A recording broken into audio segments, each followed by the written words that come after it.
Ma star, je pense qu'on est en train de vivre un moment assez intéressant, tu vas me demander pourquoi. Pendant des années, on nous a vendu le BBL comme étant le corps parfait. Sur Instagram en particulier, dans les clips vidéo de musique rap, pour les jeunes, chez les influenceuses ou encore dans la télé-réalité, on a vu passer des BBL partout.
Il y a eu l'ère Instagram, l'ère Kim Kardashian ou encore Toutatis. En bref, l'ère où toutes les filles voulaient une taille fine et des fesses énormes parce qu'on nous a fait croire que c'était ça, le corps le plus désirable. Et aujourd'hui, je sais pas si t'es au courant, mais on commence à voir l'effet inverse. En fait, on commence à voir de plus en plus de femmes qui se réveillent, qui prennent la parole et qui disent, en fait, je regrette d'être passée sous le bistouri. Encore une fois, vous connaissez très bien mon rapport à la chirurgie esthétique, je ne suis pas du tout contre la chirurgie esthétique. Si t'as un complexe, si t'as un truc qui te dérange vraiment dans ton apparence et que tu veux passer sous le bistouri pour t'aider à te sentir mieux dans ta peau, fais-le. Moi, je suis contre les dérives liées à la chirurgie esthétique, notamment les standards de beauté qui évoluent littéralement tous les 4 matins et qui poussent les gens à faire des chirurgies tirées par les cheveux sous prétexte que c'est la tendance du moment, sachant que cette même tendance va disparaître littéralement le mois d'après. C'est assez fou quand même. Comme dit précédemment, beaucoup de femmes ont pris la parole en disant qu'elles regrettaient d'avoir fait leur BBL. Certaines ont regretté à cause des douleurs, parce qu'elles ne se reconnaissaient plus dans le miroir, ou tout simplement parce qu'elles ont compris que ce corps-là, qui était censé les rendre plus confiantes, les a enfermées à nouveau dans un nouveau complexe. Et c'est exactement de ça qu'on va parler aujourd'hui. Surtout moi, ce que je vais vous faire comprendre à travers cette vidéo, c'est la facilité avec laquelle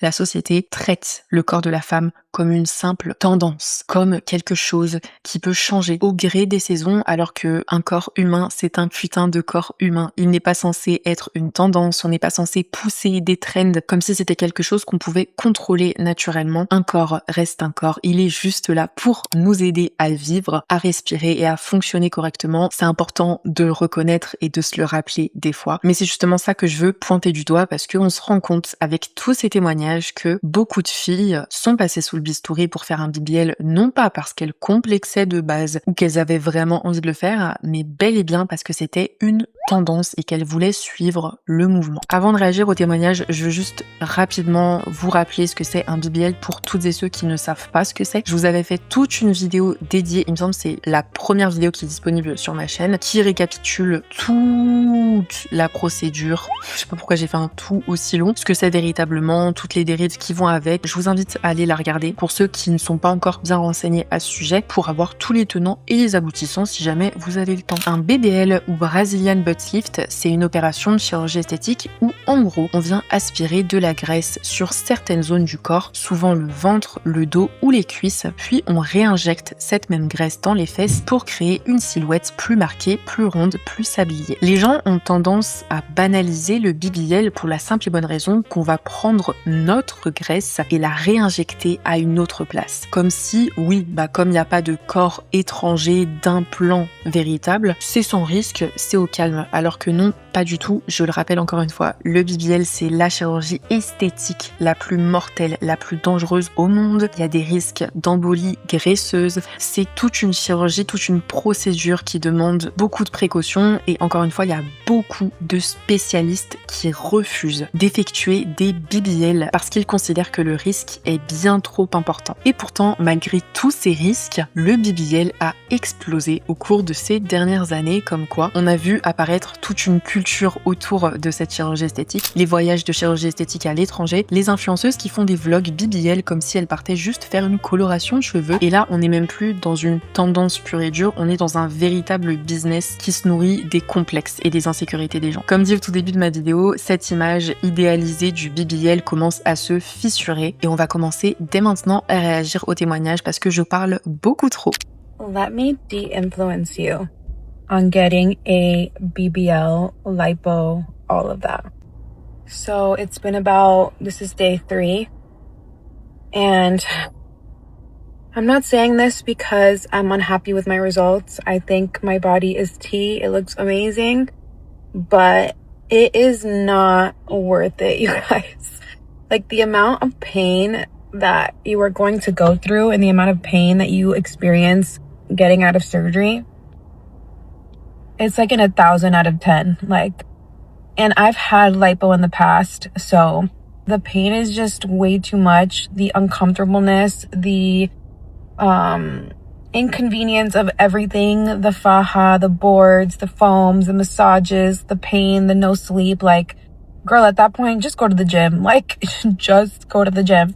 Là, ce que cette femme, elle dit, c'est super important parce que sur les réseaux sociaux, souvent, on va juste nous montrer le corps magnifique. On va nous montrer le fiac qui est bien gonflé, bien juteux comme il faut, mais on va pas nous montrer les semaines et les semaines de convalescence, les cicatrices, les drains, etc. Tout le processus finalement de cicatrisation du BBL. Parce que même si c'est notre propre graisse qui est injectée dans notre fiac, ça reste une opération qui est très lourde. Quand tu sors du bloc opératoire, c'est pas toutouni, vas-y on se met en bikini, on va à Marbella et on twerk sur la plage. Non, c'est pas comme ça ma chérie. Ce qu'elle a mentionné, c'est la farra comme un corset qui est fait pour maintenir ton corps. Et en fait, tu dois la porter tout le temps. Aussi, tu peux pas t'asseoir sur tes fesses pendant super longtemps. Par exemple, quand t'as des femmes qui vont en Turquie faire leur BBL, quand elles reprennent l'avion, elles peuvent pas s'asseoir sur leur fiac. Genre, elles doivent se coucher sur le ventre parce que ça fait mal et que tu peux pas le faire. Faut prendre en considération que quand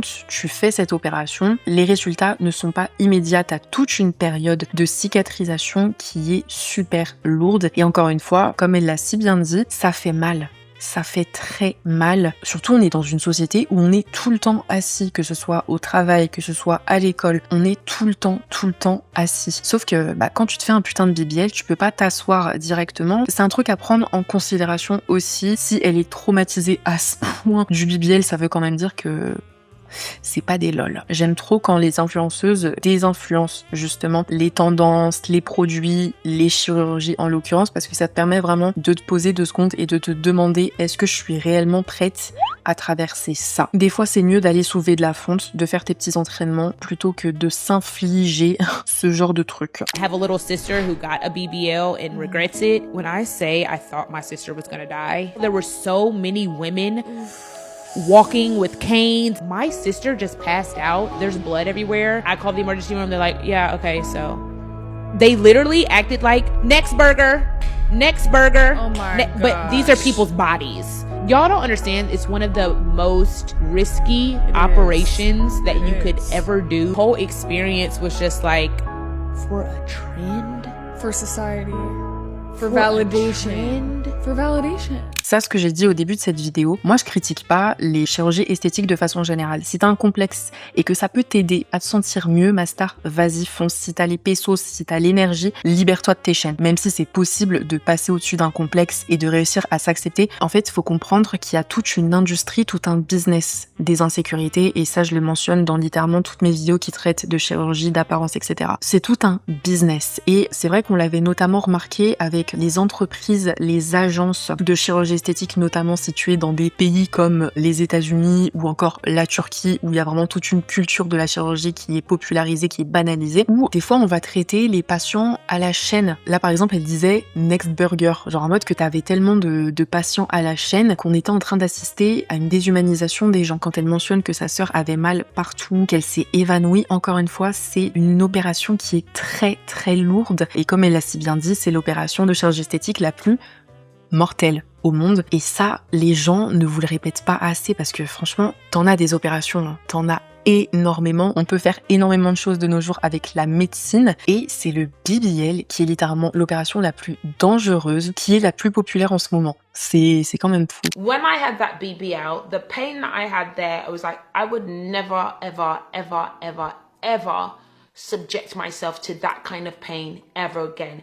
It was something else. It was the worst thing I had ever tried. It was so painful. This is actually the first time I'm hearing somebody that has done plastic surgery talk about how painful it is. I feel like plastic surgery is so glamorized. Everybody makes it seem like you just go in, you come out, everything is so easy peasy when it is not. I think it's very important for people to talk about the bad sides and the negative sides of these things so that people can actually be aware of what they're getting themselves into. Yes girl, on sait toutes et tous que le BBL c'est une opération qui a un risque de mort très élevé. C'est super important encore une fois d'avoir des influenceuses, des personnes qui prennent la parole sur les conséquences, les douleurs pour montrer vraiment l'envers du décor, que cette chirurgie c'est cute, ok, c'est slay sur Instagram, mais que dans les faits, encore une fois, c'est une vraie opération avec de vraies séquelles, un vrai temps de cicatrisation, une vraie période de convalescence qui est très importante. Et ça, c'est encore si tu survis à l'opération parce que évidemment, il y a des morts. J'ai fait donc un BBL, voilà, surdimensionné. Il y a beaucoup de filles qui ont fait cette erreur-là. Et tiens, je vais revenir sur ça parce que franchement, si je pouvais revenir dans le passé, j'aurais jamais fait ça. Vraiment, ça a rendu mon corps difforme. Je sais même pas comment il a survécu d'ailleurs. C'est une opération très dangereuse, on peut même en mourir d'ailleurs. Donc vraiment, à la rigueur, j'aurais pu me contenter d'une liposuction, aller pour bien marquer là, mais j'aurais pas dû autant injecter. Surtout que c'est irréversible. Franchement, j'ai vraiment de la chance de m'en tirer avec ce corps-là aujourd'hui. J'ai vraiment de la chance. Je touche du bois. T'avais mis beaucoup de seringues? Ah, mais j'en ai aucune idée. Je crois qu'il m'a dit que combien il avait mis de seringues. Je sais pas. Franchement, je sais pas du tout, mais dès que c'était fait, j'aimais pas. J'étais dans le déni. Je regardais, mais j'avais tellement souffert. J'avais même pas envie de repasser sur le billard. J'en pouvais plus, quoi. Et au bout d'un moment, je crois que je suis restée peut-être 1 an avec ça. Je pouvais plus. Un poids lourd, je courais, ça m'empêchait de courir. C'était énorme, c'était lourd. C'est comme les filles qui ont une très grosse poitrine, des très gros seins. C'est difficile, Quand on court et tout, c'est compliqué, d'avoir un poids comme ça.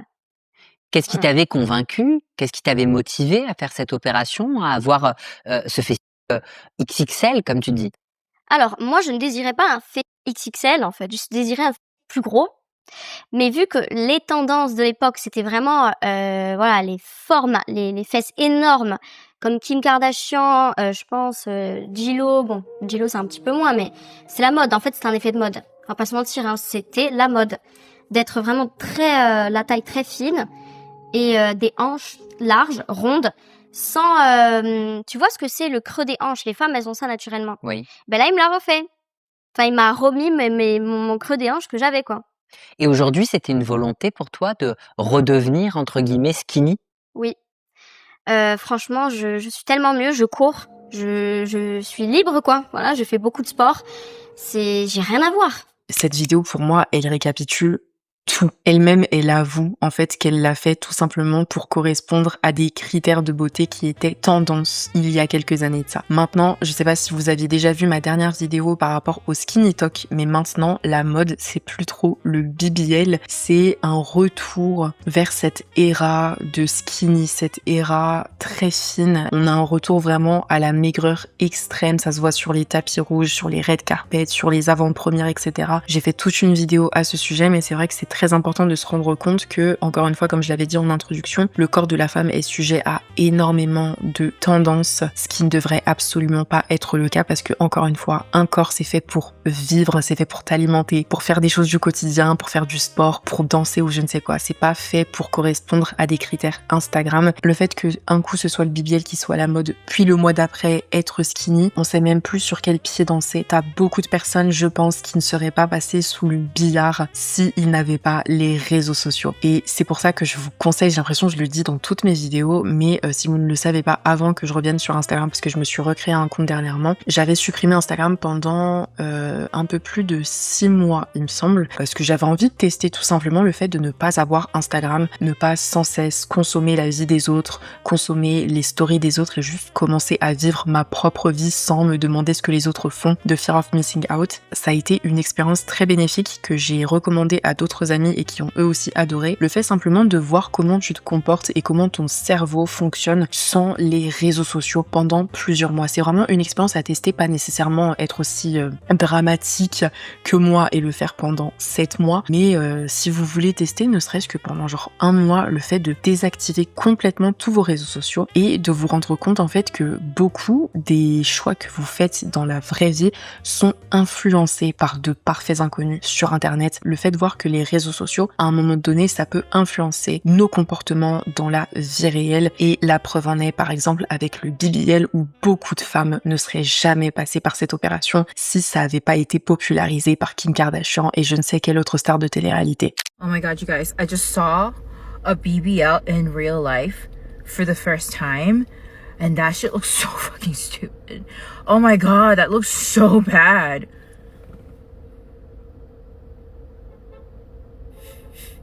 Ça me rappelle vraiment une expérience que j'ai vécue. Je me trimballais tranquille dans ma petite ville, je tourne la tête et là je remarque 2 jeunes femmes avec un popotin énorme. Mais genre quand je dis énorme, c'est-à-dire que vraiment elles avaient des jambes toutes fines, donc des quadriceps qui étaient quasi inexistants, et là, boum, big ass butt, genre vraiment un fiac énorme, bien juteux. D'habitude, moi, j'observe pas les gens parce que je trouve ça grave mal élevé, et genre moi, tu vois, je suis tatouée, je suis assez grande de taille, genre à chaque fois on me regarde mal, tu vois, à chaque fois on m'observe dans la rue quand je sors. Je vais pas faire aux autres ce que je veux pas qu'on me fasse, tu vois, parce que c'est gênant à un moment, mais j'ai pas pu m'empêcher de regarder parce que c'était la première fois que j'ai vu un BBL dans la vraie vie, et bon Dieu que c'était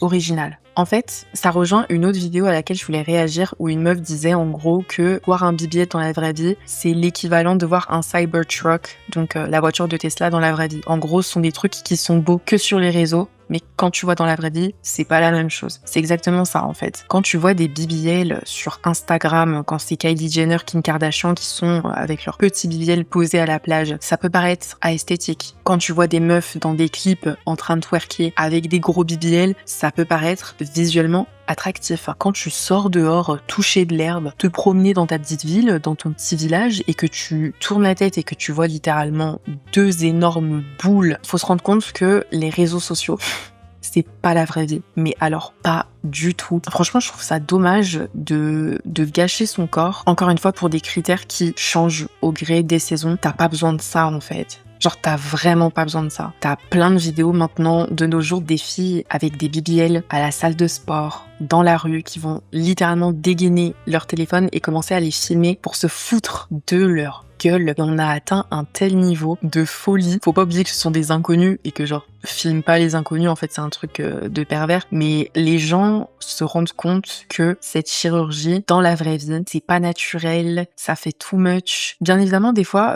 t'as des BBL qui sont super bien faits, qui sont super naturels, et aussi t'as des personnes qui veulent pas nécessairement que ce soit naturel, qui veulent justement ce look énorme. Mais effectivement, disons que dans la vie de tous les jours, voir des BBL, c'est un peu voir des Pokémon rares. C'est une expérience, et quand vous voyez votre premier BBL, vraiment vous êtes en mode oh, alors que enfin c'est juste une meuf avec un gros sac. Mais moi, ça me fait bien rire. I had a BBL and I 100% regret it. I had pretty drastic complications and now I have long-term side effects. It was honestly the worst pain I've ever been in and took a long time to recover. So to give you a backstory, I always had like a really flat ass and I was fine with it. And then I was dating a guy who had a lot of money and turned out I was like his side chick, but I had no idea. And I caught him with his girlfriend saying like, hi, I'm his girlfriend. Who are you? And she's like, I'm his girlfriend. Where it turned out she had a BBL and he had paid for it and she was taking like 6 weeks off of being with him, being with him. So that's when he found me. And in that 6 weeks time of dating, like we talked about marriage and everything. So long story short, like she beat the crap out of him. They broke up. He chose me. And to forgive him, I was like, buy me a BBL. And never did I ever actually want a BBL.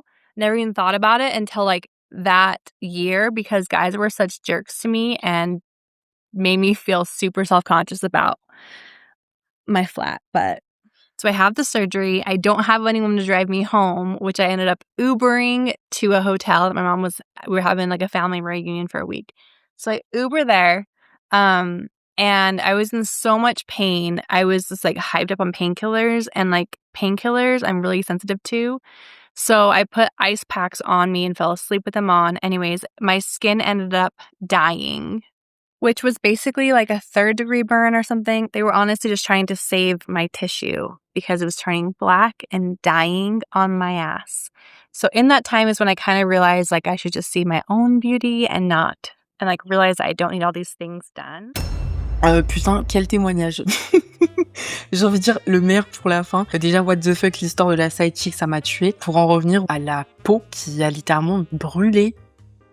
En fait, t'as tellement d'issues possibles et inimaginables suite à cette chirurgie que je me dis, putain, est-ce que ça vaut vraiment le coup? Encore une fois, ne cédez pas à ces putains de tendances. Si je fais autant de vidéos sur l'apparence, sur les chirurgies, etc., c'est parce que t'as toute une industrie qui capitalise là-dessus. Arrêtons de normaliser ça. Je sais que c'est plus simple à dire qu'à faire, mais faites du travail sur vous-même. Apprenez à vous aimer au naturel. Ou si vous voulez juste avoir un gros fiac, allez à la salle de sport, mais il y a tellement d'alternatives différentes que de passer sous le bistouri pour faire cette opération qui est super dangereuse. Faites attention à vous, à vos corps les filles, parce que un corps, on n'en a qu'un. Et si ton corps commence à brûler et avoir des tissus noirs partout, girl, ça vaut pas vraiment le coup en fait. Ça vaut pas le coup du tout.